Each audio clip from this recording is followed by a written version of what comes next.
atau menjawab beberapa pertanyaan seputar pertanyaan kalian terhadap atau tentang terkait dengan P3K ini. Tapi sebelumnya perkenalkan terlebih dahulu, saya Diana dan saya dengan rekan saya Servina. Jadi di sini kiranya nanti akan ada 5 pertanyaan, di mana 5 pertanyaan ini kami rangkum dari pertanyaan-pertanyaan seputar dengan P3K yang banyak sekali ditanyakan oleh Sobat BKN. Seperti itu. Jadi untuk pertanyaan yang pertama, Mbak Servina mungkin bisa disampaikan terlebih dahulu. Baik, pertanyaan pertama itu bagaimana dengan kami yang tidak terdaftar di database BKN, kemudian telah mendaftar CPNS dan dinyatakan TMS, apakah kami bisa diangkat menjadi P3K?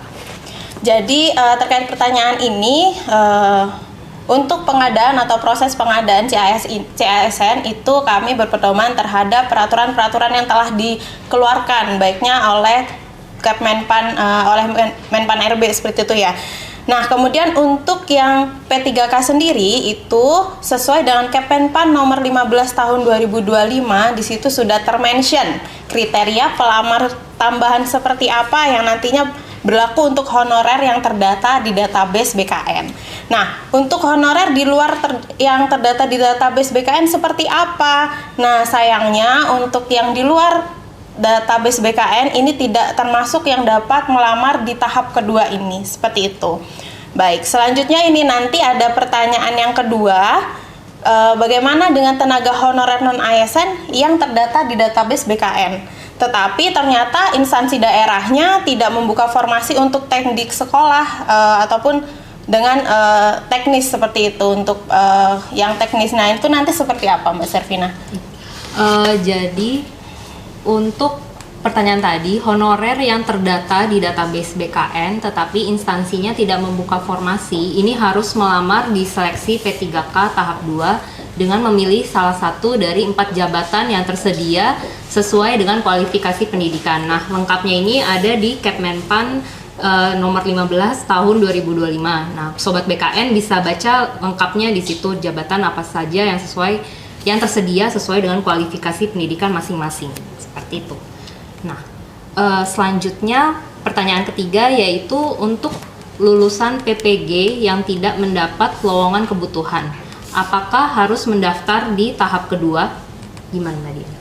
Jadi kalau untuk terkait dengan lulusan PPG ini sendiri, untuk tahap kedua ini kami fokuskan untuk penataan honorer yang terdata di database BKN seperti itu. Nah, sedangkan bagaimana nih yang PPG yang sudah lulus atau seperti apa?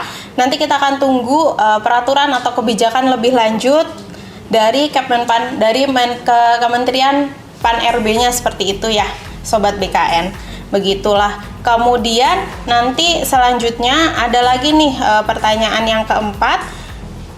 Kami sudah mengabdi sudah 3 tahun, tetapi tidak terdata dalam database BKN. Sedangkan kemarin sudah mengikuti CPNS tetapi gagal. Nah, apakah ada kebijakan untuk ikut P3K? Nah, kembali lagi sesuai dengan Kepmenpan nomor 15 tahun 2025 bahwa fokus penataan untuk honorer non-ASN yang terdata di database BKN. Jadi untuk yang terkait pertanyaan ini mungkin kita harus menunggu kebijakan lebih lanjut gitu. Tapi untuk sekarang fokusnya adalah penataan untuk honorer non-ASN yang terdata di database BKN. Iya. Jadi ini sedikit menambahkan terkait dengan peraturan di Kepmenpan nomor 15 tahun 2025. Di situ ada kriteria bagi siapa saja sih yang bisa mendaftar ke P3K tahap 2 ini, seperti itu. Kemudian ada beberapa hal tambahan lainnya, yang salah satunya juga adalah belum mengikuti atau mendaftar pada seleksi pengadaan ASN, itu juga termasuk.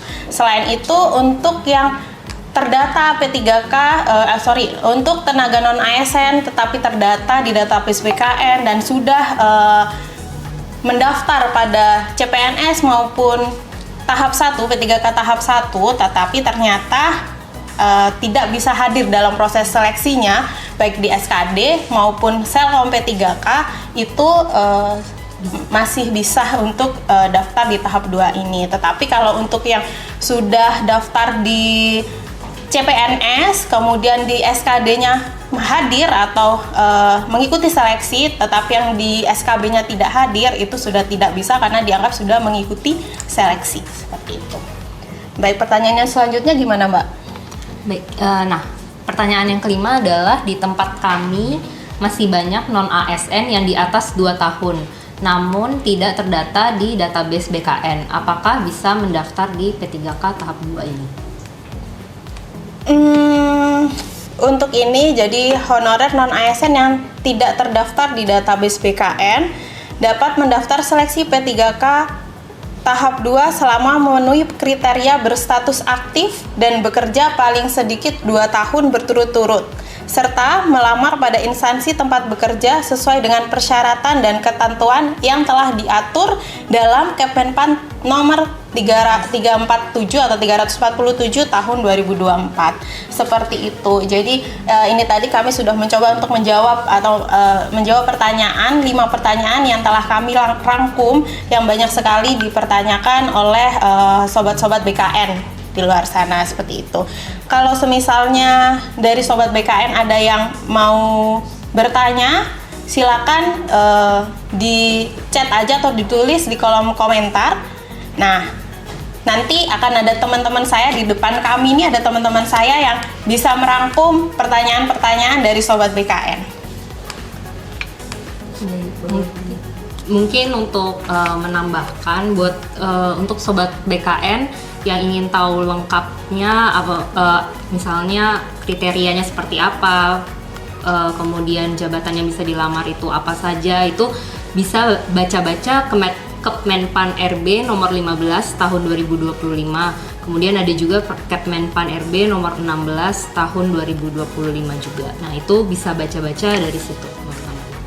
Jadi untuk yang Kemenpan RB nomor 16 tahun 2025 ini itu tentang pegawai pemerintah dengan perjanjian kerja paruh waktu. Nah, ini juga sebenarnya banyak banget yang ditanyakan oleh sobat BKN bagi peserta-peserta atau tenaga non-ASN yang terdata dalam database BKN kemudian tidak lolos di tahap 1. Nantinya akan seperti apa, seperti itu. Jadi itu bisa dibaca di Kemenpan nomor 16 tahun 2025. Lebih singkatnya adalah untuk yang tidak lolos di tahap 1 kan secara otomatis sudah tidak bisa ikut di tahap 2 ya, karena kan sudah mengikuti seleksi. Jadi nanti akan diangkat sebagai P3K paruh waktu. Nah, seperti apa sih P3K paruh waktu itu dan jabatannya seperti apa? Nanti bisa dibaca-baca kembali oleh sobat BKN di Kemenpan nomor 16 tahun 2025. Gitu, gimana Mbak Servina? Kira-kira ada nggak ya ini pertanyaan dari sobat BKN? Semoga nanti dari live kami ini bisa menjawab beberapa pertanyaan dari sobat BKN. Ya, ini ada soal P3K paruh waktu, nanti kedepannya mau bisa ikut CPNS atau harus mengundurkan diri sebagai P3K paruh waktu. Jadi mengenai soal paruh waktu itu nanti kedepannya gimana? Jadi gimana? P3K paruh waktu. Kalau misalnya kedepannya mau daftar CPNS gitu ya, apakah harus mengundurkan diri atau bagaimana gitu prosedurnya? Nah, sampai sekarang belum ada kebijakan terkait hal itu, jadi memang kita masih sama-sama menunggu. Ya, jadi fokus dari pemerintah di tahun 2024-2025 ini adalah menyelesaikan dari tenaga-tenaga non-ASN dan juga proses untuk penataan dari pegawai non-ASN ini, seperti itu. Ngomongin soal R3. Ya. Kalau R3 nggak lulus seleksi di tahap 1, itu apakah bisa langsung jadi paruh waktu atau dia mengisi yang kosong? Ya, jadi kalau misalnya di tahap 1 itu kan tidak ada optimalisasi. Nah, nanti di tahap 2 akan tes terlebih dahulu, kemudian kiranya masih ada yang kosong atau seperti apa kita masih belum tahu ya, karena kan dari formasi dari tiap-tiap instansi nanti seperti apa seperti itu. Tapi nanti proses optimalisasi bila belum atau belum terisi atau seperti itu dan sesuai dengan peraturan atau kriteria tertentu untuk proses optimalisasi untuk di tahap 2 nanti akan diproses tahap 2. Sedangkan kemudian R3 ini kan berarti non ASN yang terdata di database BKN ya. Kemudian seperti apa nantinya ya, kalau semisalnya tidak lolos nanti akan diangkat sebagai P3K paruh waktu seperti itu. Nah kalau paruh waktu ada mengisi DLH itu nggak? Nanti mekanismenya gimana? Belum ada ya? Belum ada. Kalau untuk P3K paruh waktu yang mekanisme mengisi DRH itu belum ada kebijakan. Yang ditunggu aja gitu ya. Boleh deh ya, ngomongin lagi soal 5 pertanyaan.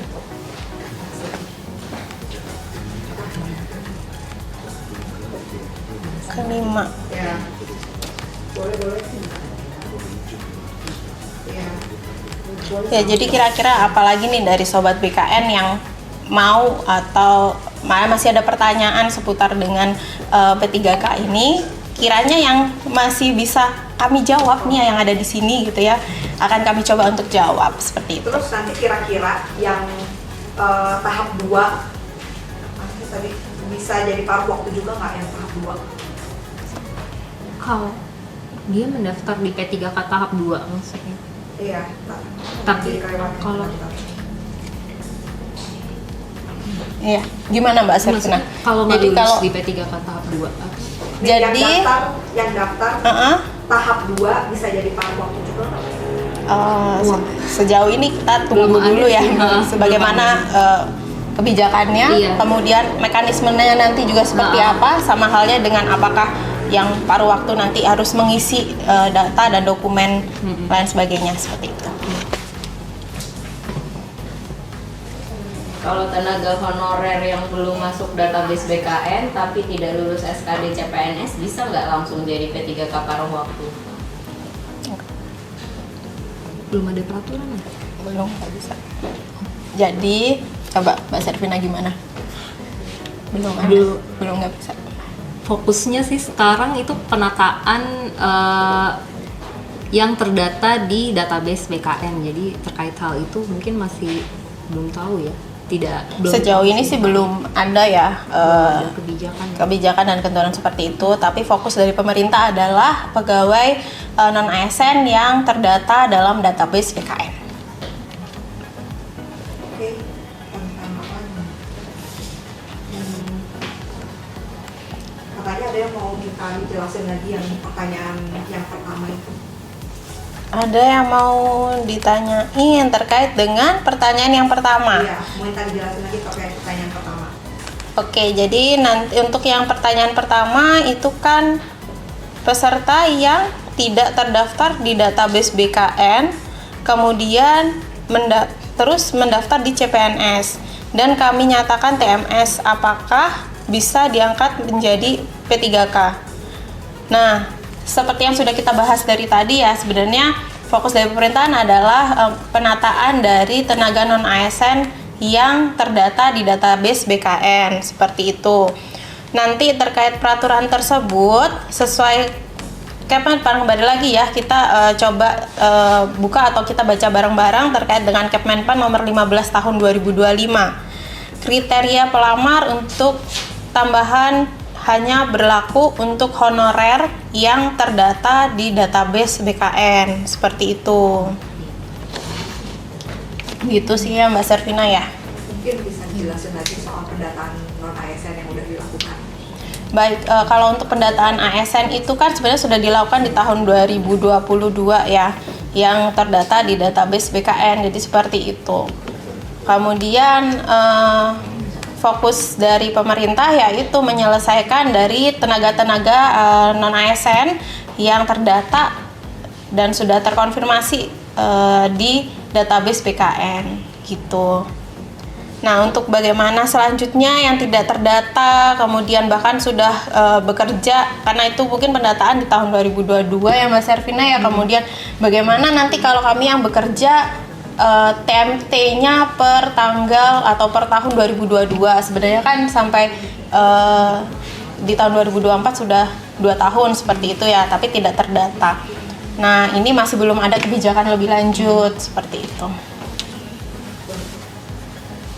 Tenaga non-ASN terdata di database BKN 2022 pada instansi A, tapi yang bersangkutan daftar CPNS di instansi B, lalu gagal di SKB. Apakah bisa menjadi P3 tepat waktu?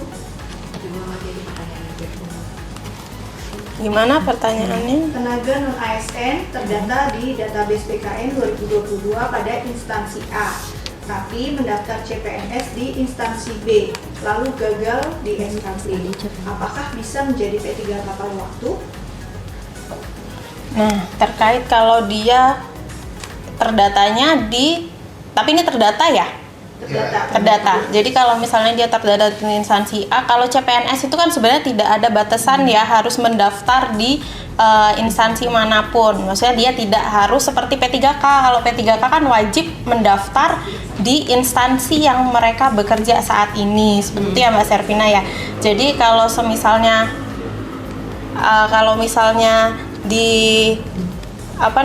misalnya yang bersangkutan kemudian tidak lolos pada tahap seleksi CPNS, sedangkan kemudian pertanyaannya adalah apakah bisa menjadi P3K paruh waktu ya, ketika waktu di instansi A atau di tempat saat ini dia bekerja sebagai honorer atau tenaga non ASN.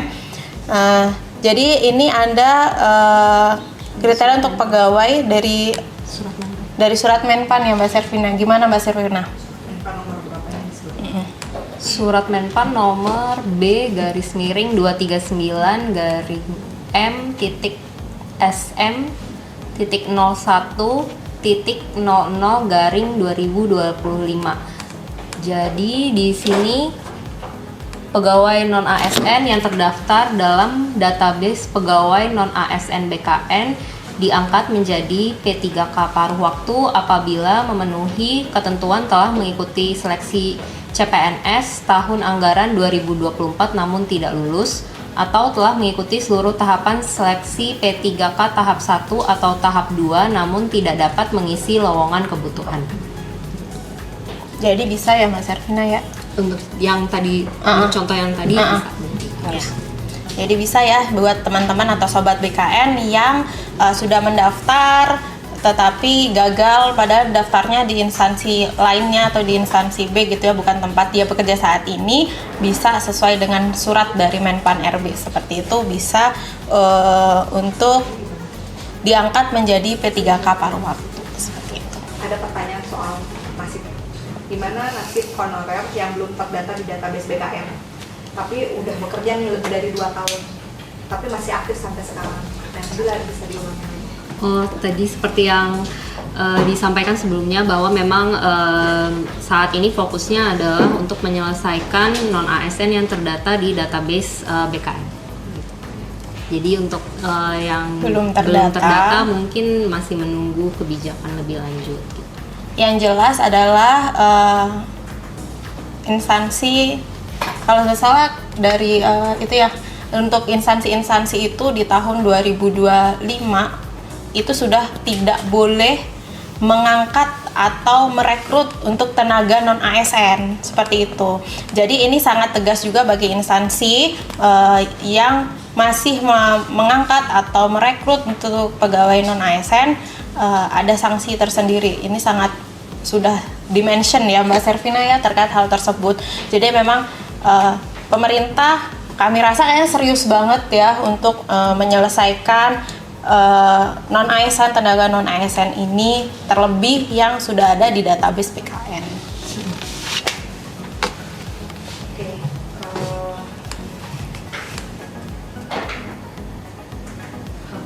Oke, kalau gitu boleh sambil closing makan dulu.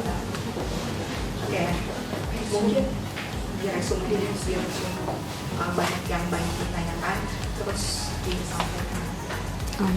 Baik, dari seluruh pertanyaannya seperti yang tadi juga sudah disampaikan bahwa memang fokus pemerintah saat ini adalah untuk menyelesaikan non ASN yang terdata di database BKN. Nah, tapi teman-teman dan sobat BKN itu juga bisa melengkapi